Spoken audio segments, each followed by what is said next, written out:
아, 안녕하십니까. 스탁과 스토리, 스타가 있는 수요일 김기수의 돌직구타임 M10W 김기수입니다. 인사드리겠습니다.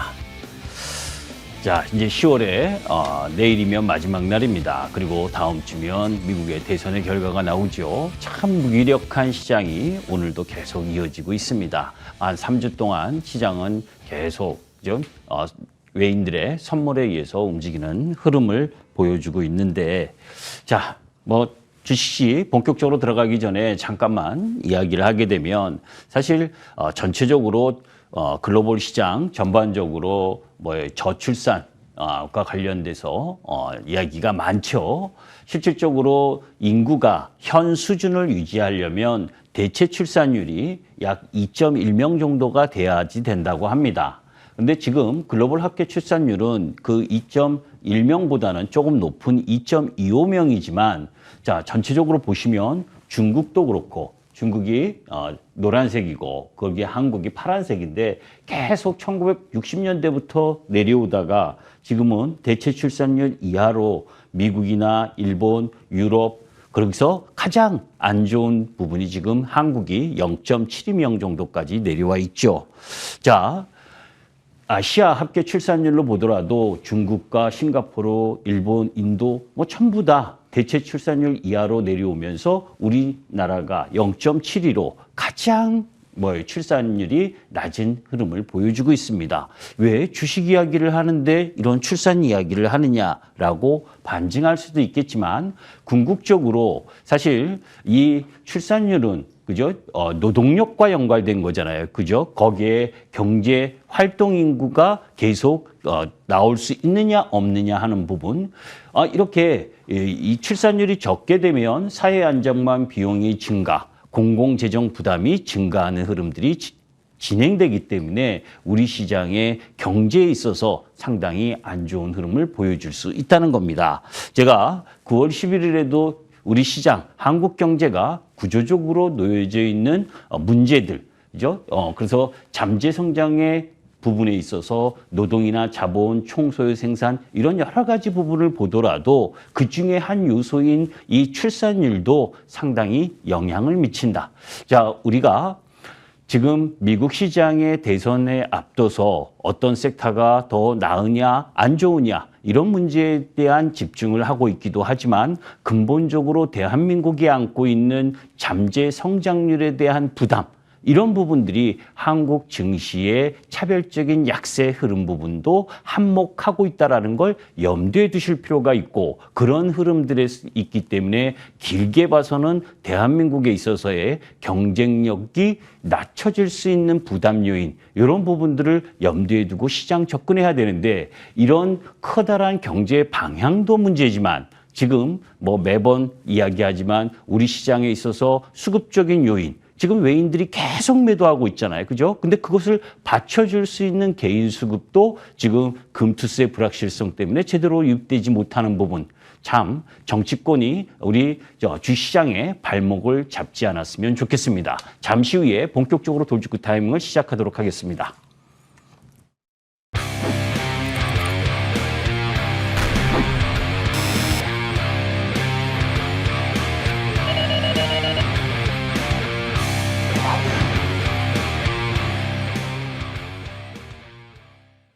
자, 차트를 한번 보도록 하죠. 자, 이게 왼쪽 부분이 나스닥 지수의 모습입니다. 나스닥 지수 양호하고 어제부로 올해 최고점 부분을 터치하는 흐름을 보여줬죠. 물론 어제 미국 시장이 나스닥 상승했음에도 불구하고 AMD의 실적이 안 좋아서 시간에 8% 가까이 하락하는 흐름을 보여줬기 때문에 행여나 엔비디아나 나머지 빅테크 기업들의 실적이 안 좋을까 하는 우려, 이런 부분들이 우리 시장에 선반영되면서 우리 시장은 1% 내의 약세를 보였습니다. 자, 그런데 우리 코스피 지수, 제가 코피 지수라고 썼죠. 그죠? 미국 시장이 다 올라가고 주변 시장이 올라가도 우리 시장은 올해 모습을 보면 코피나는 지수를 보여주고 있는 게 코스피 지수, 코스닥 지수의 모습입니다. 자, 이게 비단 그죠? 우리 시장의 경제 성장률 문제도 있고 수급적인 문제도 있고 여러 가지 복합적인 요인, 거기다가 여러분들 오늘 같은 날 한번 보세요. 그죠? 경영권 싸움에 놓여져 있는 고려 아연이 갑자기 2조 5천억의 유상증자를 한다고 유보율도 엄청난 회사가 유상증자 한다는 게 말이나 됩니까? 그죠? 그렇게 2조 5천억이 또 그런 주식에 스며들게 되면 시장 내에 있는 수급적인 부담도 안게 되는 거죠. 예를 들어서 말입니다.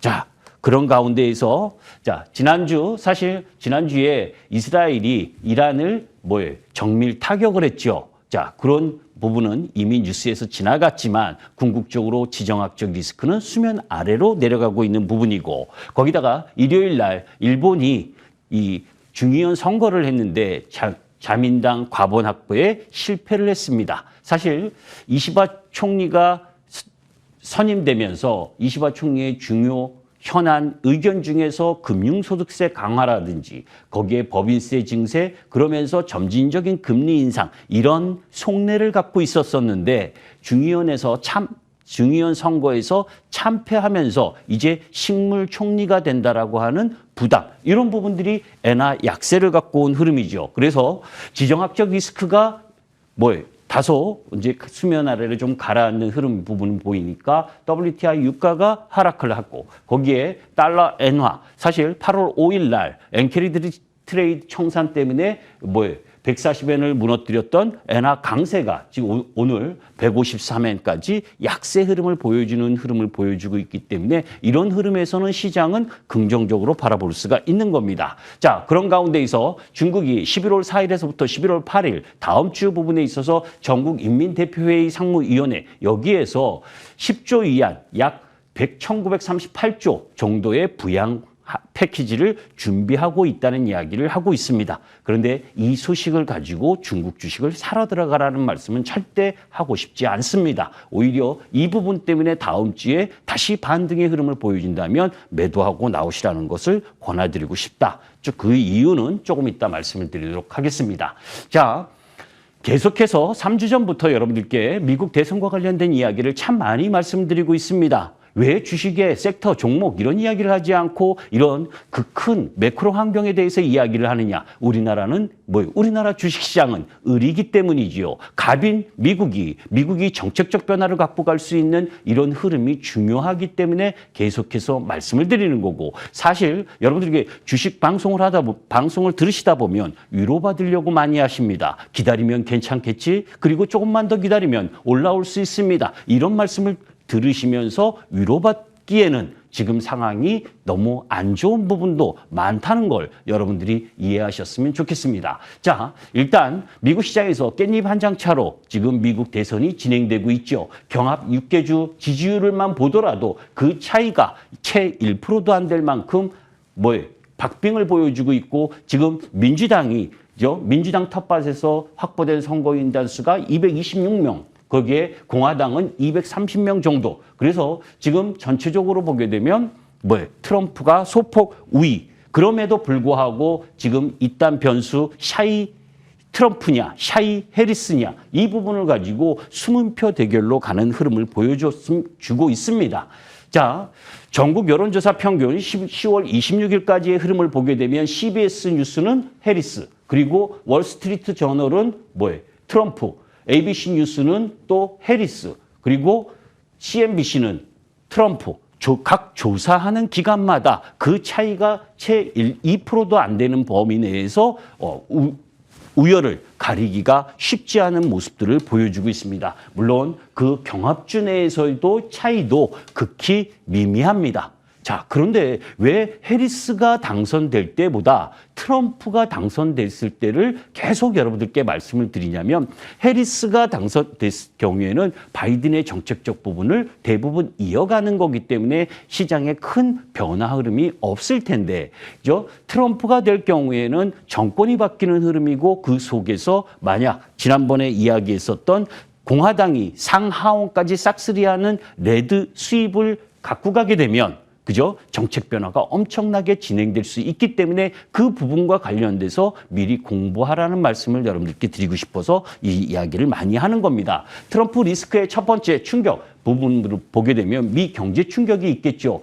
물론 미국 트럼프가 지금 주장하고 있는 관세, 그죠? 중국과 관련돼서 60% 이상의 관세를 부과하고 그리고 서방 국가에 대해서는 보편적 관세 10%에서 20%를 부과한다. 이런 전체적인 부분 속에서 중국산 제품에 대한 고율 관세는, 그죠? 비소비재와 일부 소비재에 국한할 것이라는 골드만삭스의 보고서도 있지만 전체적으로는 고율 부과 관세 부과로 인한 무역 전쟁이 심화되는 경우에는 미국의 경제 성장률 하락, 재정 악화, 인플레이션이 반등하는 그런 부분에 대한 부담도 안고 있다는 거죠. 두 번째는 미고관세 전쟁입니다. 그죠? 우리가 트럼프 집권 1기 2018년 때, 그죠? 미국과 중국이 치고받고 하면서 무역 관세를 서로 보복 관세를 매겼을 때 중간에 치인 우리나라는 시장이 없었습니다. 그만큼 안 좋은 흐름을 보여줬었다는 거죠. 그런 상황 속에서 트럼프가 됐을 경우에 지금 미국과 FTA를 체결한 국가들에 대해서 차별적 흐름을 제공해 줄 것이냐, 아니면 전체적으로 보편적 흐름으로 대부분 다 관세를 매길 것이냐, 그런 가운데에서 산업별 부가가치 수출 내 중국 비중이 높은 흐름 부분들의 섹터들은 어떤 모습을 보일 거냐 하는 것들을 염두에 두고 봐야지, 그냥 대선만 끝나면 불확실성이 다 끝나니까 모든 섹터 시장이 다 올라갈 수 있다라고 그렇게 막연하게 시장을 바라보시면 안 된다는 말씀을 드리고 싶습니다. 자, 지난주에도 말씀드린 것처럼 어제도 미국에서 9월 달 무역 적자가 예상보다 엄청나게 크게 진행됐죠. 자, 그런 가운데에서 그 무역 적자를 보이는 국가 중에 중국, 멕시코, 베트남, 독일, 캐나다, 일본, 아일랜드, 한국이 8번째 국가에 놓여져 있고, 그렇기 때문에 트럼프가 됐을 경우에는 관세 타겟을 이 무역 흑자를 보이는 국가들 위주로 보일 가능성이 높겠죠. 자, 그런데 중국에 60% 관세를 부과하고 서방 국가에는 10%, 20% 보편적 관세를 부과하니까 우리는 그래도 중국 에 비해서 괜찮겠지, 이렇게 생각하시면 오산이다. 왜냐하면 우리 시장에 있어서 우리나라는 중간재 수출 비중이 높습니다. 중간재 수출이 총 수출에서 68.9%, 중간재라 하면 철강, 화공품, 석유 제품, 이렇게 이제 최종 소비재가 아닌, 그죠? 중간에 들어가는 이런 부분들인데, 거기에 대중 수출이 81.3%, 대미 수출이 45.2%, 이렇게 중간재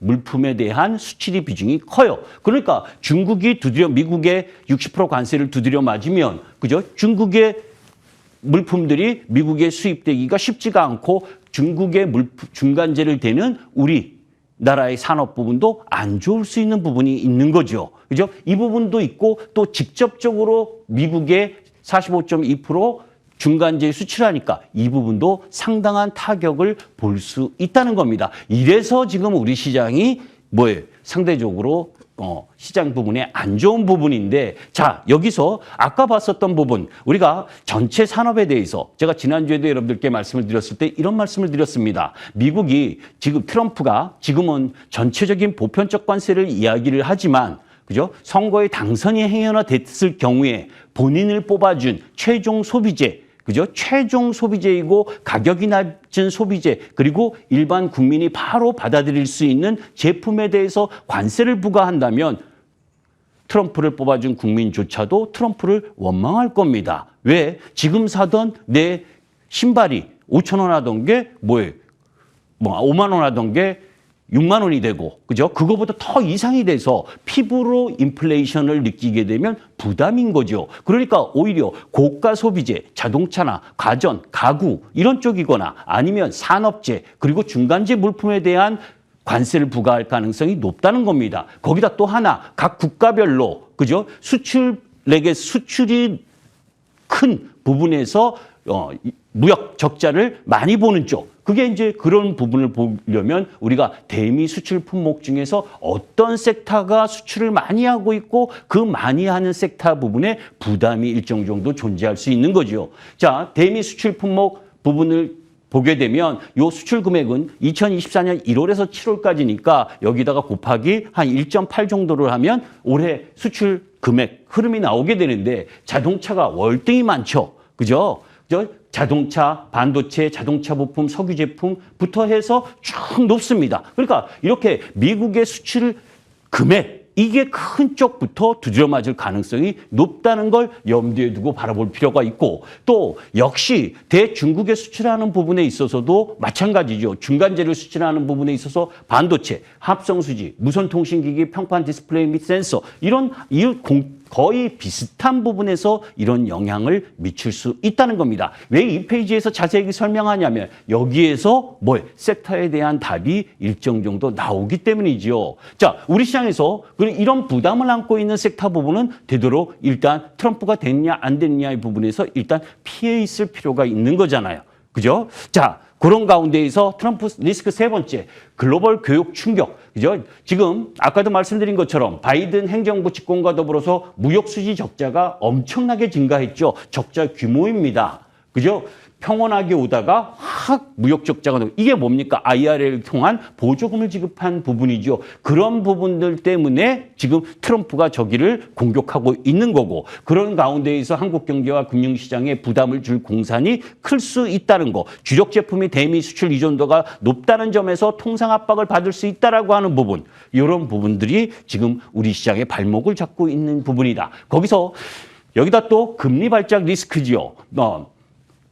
해리스도 마찬가지고 트럼프도 마찬가지고 재정 확대를 통해서 경기 부양 이런 부분들을 통한 흐름 부분 거기다가 특히 트럼프 같은 경우에는 인플레이션을 유발할 수 있는 요소 이런 부분까지 가미되면서 지금 사이클상 금리 인하가 진행되는 흐름인데도 불구하고 어제 엊그저께 그죠? 미국채 10년물 금리가 4.3% 근처까지 갔다가 어제는 조금 내려오긴 했어도 그래도 절대적인 레벨이 지금 높은 부분도 그런 금리 발작 리스크의 한 요인이다라고 보시면 됩니다. 자, 거기에 이제 물가 리스크와 유가, 그나마 유가가 지정학적 리스크가 내려오고 거기다가 12월에 사우디아라비아를 비롯한 증산 뭐 이런 부분들과 역대 최대로 생산해내는 미국 원유 이런 부분들 때문에 하향 안정화 된다는 건 다소 그래도 불행 중 다행이다라고 보는데 이렇게 트럼프 리스크와 전반적인 흐름 부분들 속에서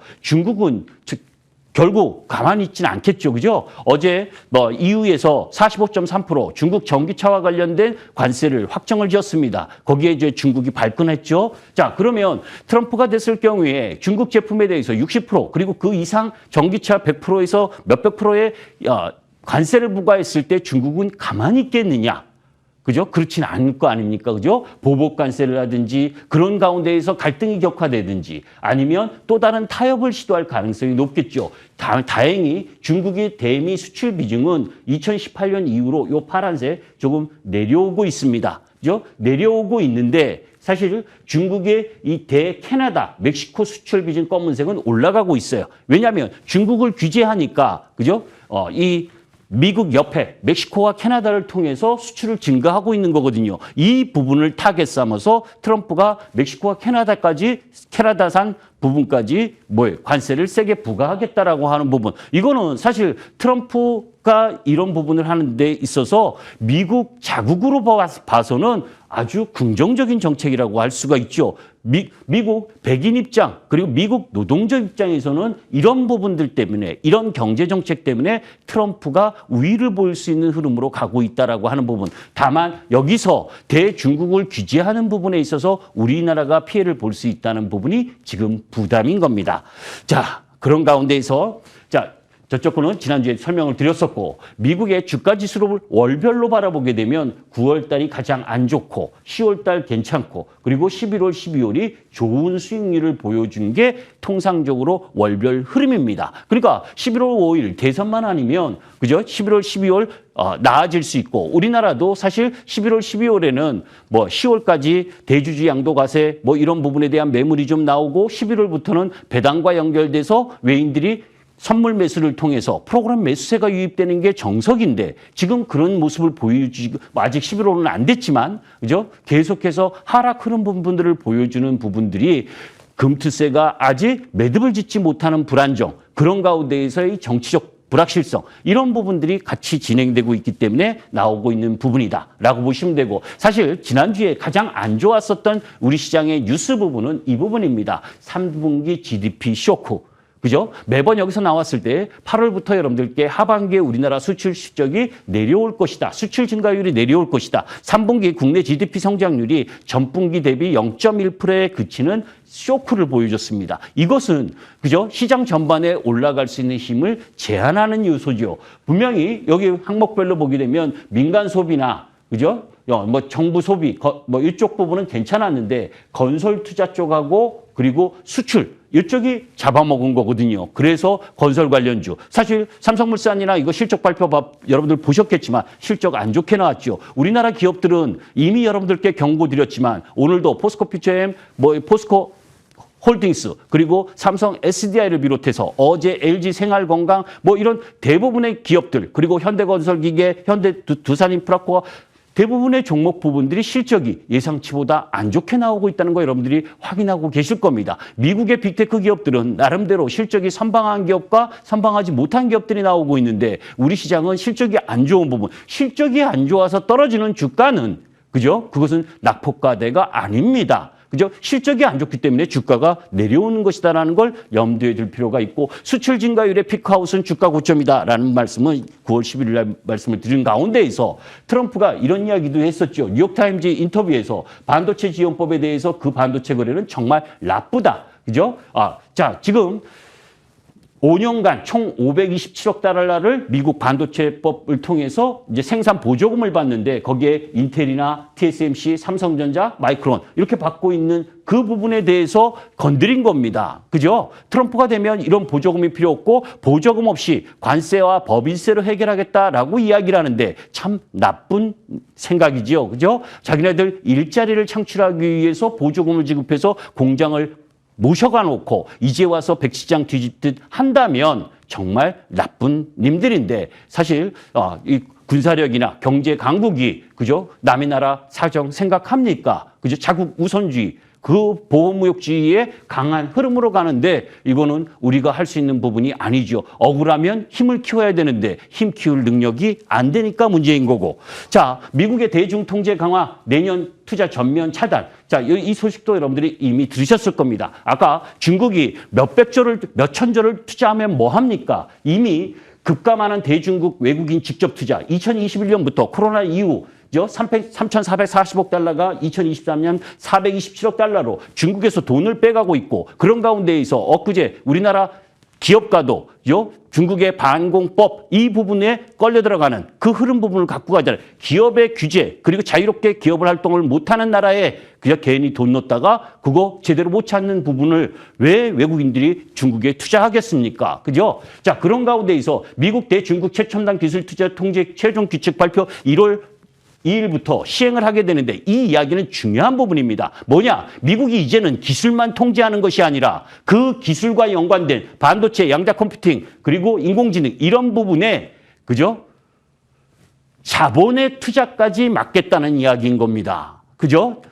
자본의 투자까지 막겠다는 이런 부분들을 봤을 땐 상당히 힘들다. 나중에는 삼성전자 하이닉스 이쪽 보고 HBM 그죠? 중국에 일부 수출하는 부분 못하게 할 수도 있고 양자택일을 해라. 중국을 수출할 거면 관세 때릴 거고 그죠? 미국을 택해라 이런 식으로 양자택일할 가능성에 우리는 뭡니까? 힘없는 나라가 그죠? 등거리 외교하기 참 어려운 상황으로 만들어질 가능성이 높다. 그리고 지금 중국발 공포, 참 이것도 있는데 넘어가고 그죠? 자, 코스피 200 정기 변경, 밸류업 ETF 이쪽 라인에서 그러면 어떤 섹터 부분에 좀 강조를 두고 봐야 되느냐, 그죠? 전력기기 중에서 효성중공업 3, 4분기 실적 좋고 1등 주자인 HD 현대일래 이런 쪽은 관심 있게 볼 필요가 있다. 그리고 갈 길 먼 코리아 밸류업 지수 뭐 나머지 부분들이 있는데 이 부분은 다 설명을 못 드릴 것 같고요. 자. 잠시 후에 6시에 여러분들에게 함께 못다한 이야기와 그리고 주시장에서 위로받으려고 하지 마시고 실적이 안 좋아서 주가가 안 좋은 건 뭡니까? 정당하게 내려가는 겁니다. 그죠? 성장이 없으면 실적이 없으면 낙폭과대는 없다. 이 부분과 관련돼서 여러분들과 자세한 말씀을 드리도록 하겠습니다. 잠시 후에 뵙도록 하겠습니다. 김기수였습니다. 감사합니다.